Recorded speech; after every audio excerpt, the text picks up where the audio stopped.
Friends நம்ம பார்க்குறது voltas inverter AC தான். இது இன்டோர் போர்டு. என்ன கம்ப்ளைண்ட்னா சுத்தமாக ஆனாலும் சொல்லி கொடுத்துருந்தாங்க. அப்படி நம்ம செக் பண்ணி பார்க்கும்போது இது எஸ்எம்பிஎஸ் சைடு வந்து அடி வாங்கிட்டு இருந்தது. ஸோ ஃபுல்லாகவே பிளாக் ஆகிட்டு இருந்தது. க்ளீன் பண்ணி பார்க்கும்போது உள்ளே இருக்கிற எஸ்எம்டி காம்பவுண்ட்ஸ் எல்லாமே பர்ன் ஆகிட்டு இருக்குது. அதே மாதிரி மாஸ்பெட் ட்ரைவர் பண்ணோட ஐசி எல்லாமே காலி. ஸோ இது டோட்டலாக ரெடி பண்ணுறதுக்கு தனியாக ஒரு பவர் சப்ளை வச்சு கொடுக்குறது பெஸ்ட் ஐடியா.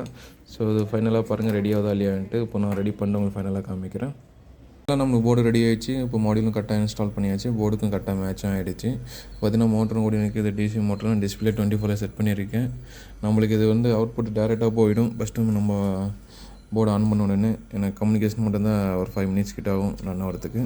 ஸோ கம்யூனிகேஷனும் பக்காவாக நடக்குது. இப்போ இது எடுத்துன்னு போய்ட்டு அவுட்டோர் போர்டு கூட கனெக்ட் பண்ணிங்கன்னா போர்டு பக்காவாக ஒர்க் ஆகிடும். அதே மாதிரி அத்தையும் கொடுத்துருங்க. மற்றபடி எந்த பிரச்சனையும் இல்லை. இது நம்மளுக்கு அறந்தாங்கிலேருந்து போட்டிருந்தாங்க. அகைன் பார்சல் போட்டு ரிட்டர்ன் போடலாம். ஸோ இது மாதிரி நம்மளுக்கு என்ன பிரச்சனை இருந்தாலும் நம்மளுக்கு பார்சல் போடுங்க. இது மாதிரி டெஸ்டிங் வீடியோ போட்டு அகைன் ரிட்டர்ன் அனுப்பிச்சிடுவோம். ஆல் ஓவர் தமிழ்நாடும் நம்ம பண்ணிருக்கோம். Thank you friends.